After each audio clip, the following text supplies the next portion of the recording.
So I am Leslie Phelps, and I am looking at decreasing moral distress in emergency nursing. I would like to thank my chair, Dr. Dupre, and my community member, Amy Whipple, for their guidance and support throughout this whole process, because it has been a process. So, what is moral distress?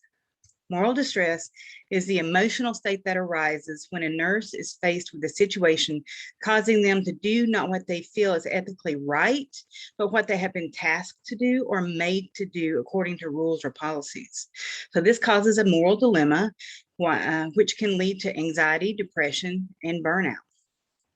So some causes of burnout and moral distress in the emergency department or ED could be related to continuing heroic measures that are not positively impacting the patient's outcome, unnecessary tests or treatments, and understaffing, which can lead to high ratios causing unsafe care.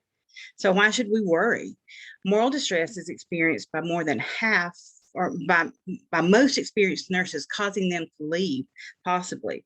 And orientation costs can range from anywhere from $64,000 to as much as $145,000 or more, depending on the need for contract labor, or it could take even up to 85 days or longer, depending on the specialty that you're recruiting for. So the problem my project will address is moral distress, which can lead to burnout, anxiety, and increased turnover. In general, most nurses do not receive education on moral distress or its causes. Nursing school have set curriculums leaving little time for extra education. And in the workplace, there's only a set amount of time for orientation as well. And in today's world, we do have access to electronic learning. And while this is better than nothing, in-person training and education on moral distress is more personal and allows the staff time to express their concerns and address their feelings. This would allow for education on mindfulness interventions so the nurse can become more attuned to their feelings and learn in the moment de-stress techniques. These interventions will help reduce moral distress by reducing turnover, increasing morale, and possibly patient satisfaction. There's little research on moral distress in the ED. So now more than ever with our current pandemic, we need to look at moral distress in the emergency department. This project will allow for education on moral distress and techniques that help alleviate stress. Education on mindfulness and de-stress techniques will be provided to staff in the ED. Pre and post surveys will reveal what knowledge was lacking prior to the education and what has been gained after. The de-stress room has been implemented in other hospital systems with great success. The Cleveland Clinic started this initiative, calling it Code Lavender. After instituting this program, the researchers saw a great reduction in moral distress in the nursing staff. So this room will provide a space to get away for a short period of time, relaxing in the massage chair or listening to calming music or the music of your choice, and de-stress activities such as adult coloring or sand art.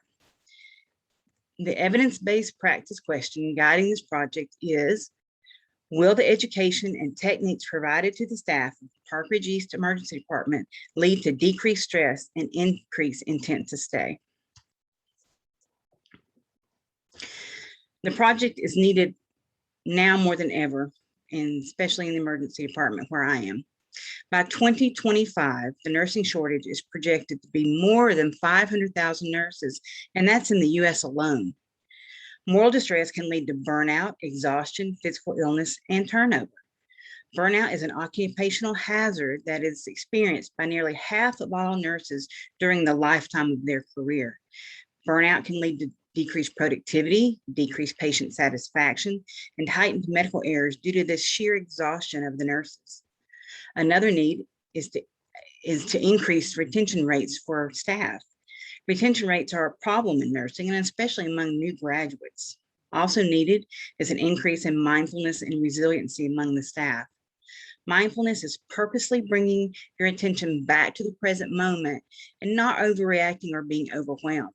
So this, coupled with de-stress techniques, will give the staff a sense of calm. This project will look at ways to reduce stress and increase employee satisfaction, decreasing burnout and turnover. The training provided will increase mindfulness and resiliency. And here are some startling statistics. 43% of new graduate nurses left their first job within 3 years, 33.5% left within 2 years, and 14.5% of new graduate nurses left their first job within the first year of employment. This leads to the guiding research question for my evidence-based research, the guiding-based research. Let's screw that one up. For the emergency staff, for the staff working in the emergency department in an acute care hospital, how does an implementation of protocols and strategies to reduce stress compared to current practice impact moral distress, intent to stay, and turnover over a 6-month period of time? The PRISMA model was utilized to organize the literature search for my DNP project. The integrated review of the literature was intended to examine the evidence of the benefit of mindfulness training for moral distress. The literature search was limited to the English language and conducted using CINAHL, PubMed, and Google Scholar. After the initial search was completed, articles and abstracts were reviewed for pertinence to the research question. Articles that did not address moral distress, turnover, and reduction of stress were excluded, as well as duplicates. The remaining 54 articles concentrated on moral distress, stress in the ED, mindfulness, mindfulness-based interventions, and causes of turnover in nursing. 26 articles were excluded due to less relevance to this project, and the remaining 28 articles focused on moral distress in nursing and how to alleviate this distress, and I'd like to highlight a few of those for you. Those 3 driving principles led to 5 articles selected to drive my project, and researching these issues led to a significant amount of evidence in the literature. So here are the articles. I would like to go over for you. Wilson's article describes Corley's moral distress theory. The article goes on to describe the psychological responses that the nurse could experience through moral distress at work, resulting in burnout and resignation. Moral distress can result in emotional and psychological distress, leading to negative feelings and burnout. Moral distress theory is composed of 8 concepts, and these concepts often overlap. We et al.'s articles looks at nurse resiliency. Resiliency is the ability to adapt well to adversities people face and remain hopeful about the future. The higher the resiliency, the less likely the nurse will be burnt out. Promoting positivity is one way to build resiliency, and nurturing the staff's growth will give them knowledge they need to succeed and increase their competence. Mindfulness practices can recharge the nurse, and there are many techniques that only take a couple of minutes and help rejuvenate the nurse. Voklovic et al. Wrote about using mindfulness techniques to reduce moral distress, thereby potentially reducing burnout and emotional exhaustion. The moral distress scale revised tool assesses perceived moral distress. Mindfulness training has been shown to reduce moral distress. So mindfulness techniques should be combined for best results. And this could include like critical debriefs and mindfulness sessions that can be reinforced in daily huddles. All these techniques can lead to a healthy work environment, allowing for a less stressful place to work. When searching the literature for moral distress, there were few articles about the ED. Most examples were in critical care. Also noted were few articles on intent to stay strategies in the ED. The articles that did discuss the ED did not give examples of how moral distress could alleviate, leading me to look at techniques used in critical care. A common reference in all the studies was the importance of leadership involvement. Leadership includes management, providers, and administration. And if these areas were not involved, sustainability was not favorable. More studies are needed to look at techniques to alleviate moral distress in the ED and increase resiliency and mindfulness. So this project leads to the project that I am proposing. So this DNP project is a quality improvement project applying qualitative and quantitative measures. So step 1, pre-survey baseline data will be captured to better understand the gaps perceived by the staff. Step 2, qualitative data will be obtained through focus groups to acquire an understanding of the needs of the department. Step 3, Education and mindfulness training will occur in short sessions to those who wish to participate. Step 4, just-in-time training to reinforce formal education will occur in departmental daily huddles. And step 5 and 6 will occur concurrently. Post-intervention surveys will be completed and focus groups will reconvene to discuss their perception of the outcomes of any improvements that need to be made. Quantitative data will be captured through monthly turnover rates, and this is represented in the logic model for this project. The logic model is a pictorial representation of some of the information I've already provided. The evidence-based interventions include questionnaires and training, which will be scheduled on multiple days due to staff availability. Focus groups will be formed to solicit feedback regarding stressors and more possible solutions. Data collection from the questionnaires will help support the education and implementation. And as a result, the education and as a result of the evidence-based practice interventions, staff will use the mindfulness and de-stress training and de-stress room, along with suggestions from the focus group to reduce their stress in the workplace. The short-term goals include 70% participation in the questionnaires, and once these pre-intervention questionnaires are completed, I anticipate at least a 50% participation in mindfulness and de-stress training, as well as 90% of the focus group suggestions implemented. Long-term goals include 40% reduction in moral distress scale revised and perceived stress scale questionnaire results. And based on the literature, a 10% reduction in the turnover intention scale questionnaire scores. Sustainability will be achieved by decreasing turnover rates, distributing the responsibility of the de-stress room to all directors, and mindfulness training for new staff and annually for all staff. The impact this project will have on Park Ridge East ED is a supportive environment, thereby reducing turnover and increasing resiliency. This project will take place at Park Ridge East Emergency Department, which is comprised of 20 beds and a 9-bed rapid treatment area. The staff consists of 50 registered nurses, unit secretaries, monitor techs, and emergency department technicians. Park Ridge East is a HCA TriStar health system as part of the HCA TriStar health system, and is one of 4 emergency departments within the region and part of 20 facilities in the TriStar division. HCA is comprised of 200 healthcare facilities in the U.S. and United Kingdom, and if these techniques are successful in reducing moral distress, increasing employee satisfaction, and decreasing turnover, it could be proposed to initiate these techniques in other HCA facilities. So next we'll look at potential barriers. Some barriers that have been identified are staff distrust or reluctance to participate.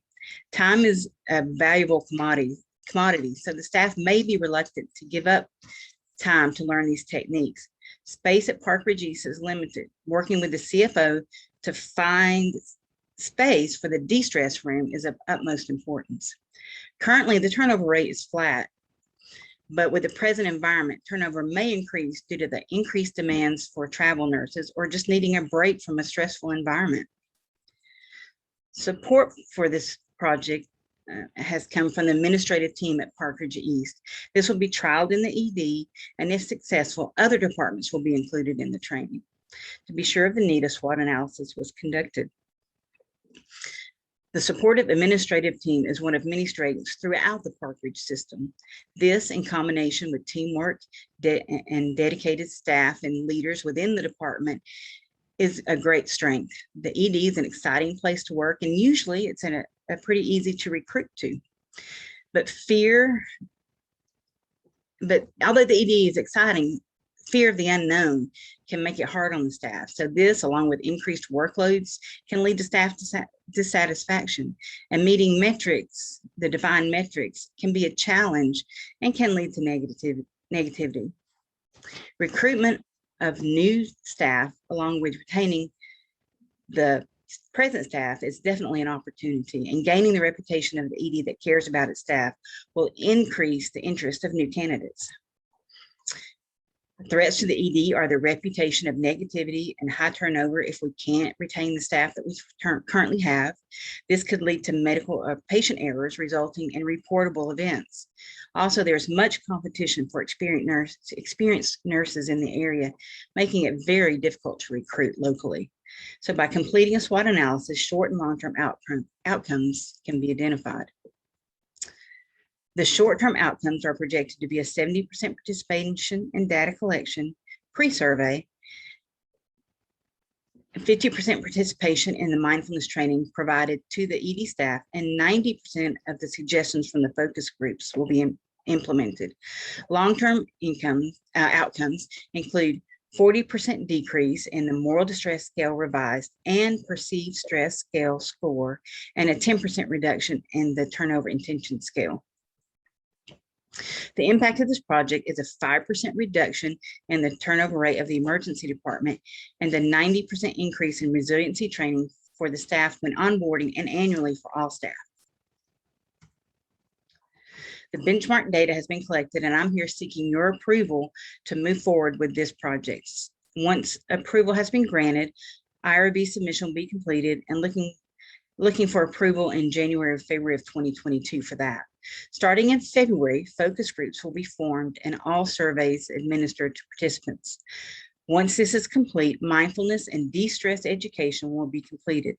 At the midpoint, just-in-time education will be reinforced in daily huddles June through August of 2022. And in September of 2022, focus groups will reconvene to hear staff suggestions on further interventions, and post-education questionnaires will be distributed at that time. Guiding this project is Corley's moral distress theory. Corley's moral distress theory provides a way to utilize a set of defined concepts to identify, express, or predict a phenomenon that relates to nursing. Dr. Corley defines moral distress as a painful psychological disequilibrium that results from recognizing ethically appropriate actions, yet unable to take these actions because of obstacles such as lack of time, institutional policy, or legal considerations. Moral distress theory looks at nurses as moral agents capable of doing the right thing if there were no constraints in place. The higher the competency, commitment, and/or certainty the nurse has, for example, the more likely they will act, building moral courage, resulting in moral comfort. A combination of the concepts has shown to heighten the nurse's moral comfort, lowering their intent to leave and moral distress. Lack of any of the 8 concepts can lead to moral distress, impacting the nurse, the patients, and the organization. All this can lead to increased patient suffering, resignations, burnout, ultimately hurting the reputation of the organization, making it difficult to recruit new staff. So just to recap the most important things, Dr. Corley developed the moral distress scale tool to quantify moral distress. This allows for a baseline measurement before interventions are completed, so success or failure can be identified by quantifying if moral distress increases or decreases after interventions. And as you saw on the previous slide, moral distress leads to burnout and resignations of the nurse. So what will a successful project accomplish? The impact is implementing a successful project incorporating mindfulness and de-stress training. This could lead to reduction in staff turnover. Increased employee satisfaction scores will show a department that has taken the considerations of the employees and created a positive work environment. This will be followed by frequent recognition and celebrations to keep the staff excited about the changes and to keep the momentum going. All directors will share in the responsibility of the de-stress room. And sustainability of this project will include adoption by other departments, increasing each department's employee satisfaction and decreasing stress levels. All new staff will receive this education while onboarding and will include it in annual training as well. These are my references.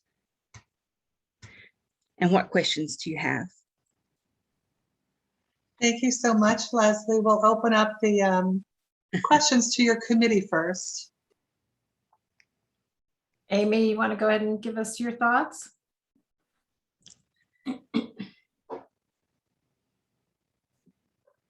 You're muted, Amy. You clicked your unmute, but it didn't unmute you. There you I go. think she did a really good job. Probably the first thing I want to say, you know, being a DNP student, working a full-time job, especially in an ED, is an extremely, you know, difficult task. And I definitely want to recognize Leslie for being able to, you know, put this type of a presentation together, all the while, you know, working in the midst of COVID and everything that comes with that, you know, in the ED. It just, you know, I cannot commend her enough for being able to put together this type of a presentation. Of course, my background is mental health. I think this is a great presentation. You know, I think this has been something for quite a long time that has not been addressed by society and as a whole. And it's certainly well, you know, past due. Whenever we start addressing the mental wellness of, you know, nurses, techs, everybody in the healthcare setting, you'll start to see, you know, a change in them.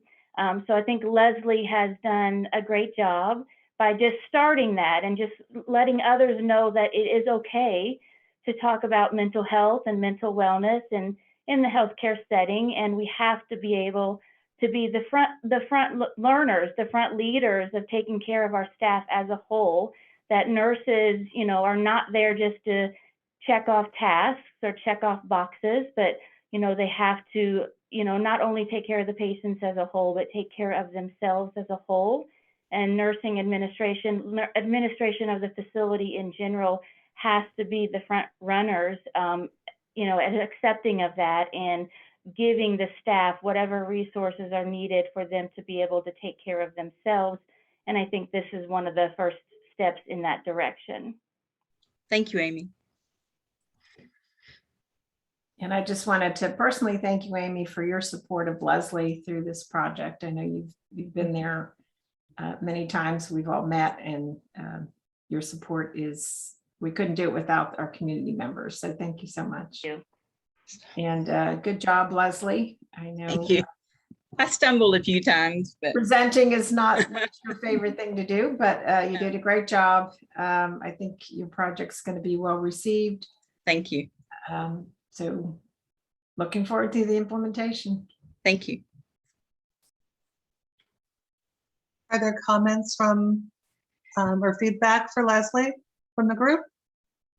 Hey, Leslie, I just wanted to reach out and let you know, I'm not super regularly over at Park Ridge East, but I am a CRNA that does operate in the Park Ridge system.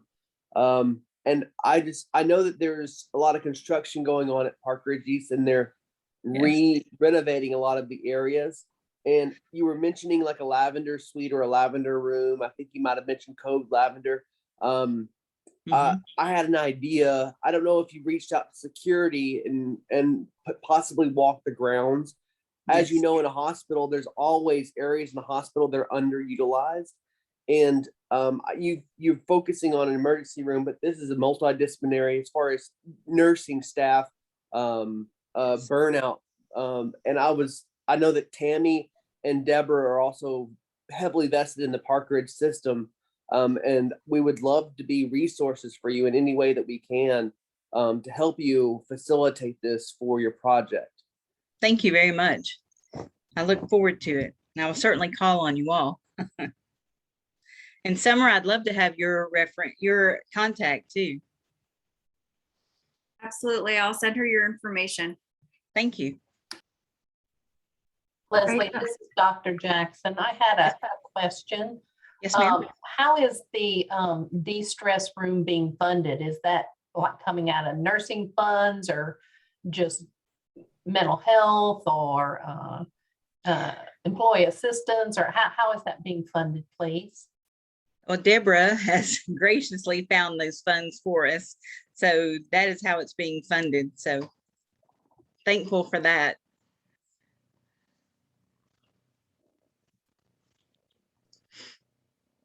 Sorry, I was trying to get unmuted. So, yep, this is actually a subject that's very near and dear to my heart. And so Kyle, I appreciate, your shout out about this and your offering to help. And so even before Leslie was thinking about this, we were developing something at Park Ridge. And so we were able to incorporate some of the things that Leslie has found in her research into that. And it didn't take anything, honestly, Dr. Jackson. I went to our CFOs and I said, you know, we have a problem in nursing.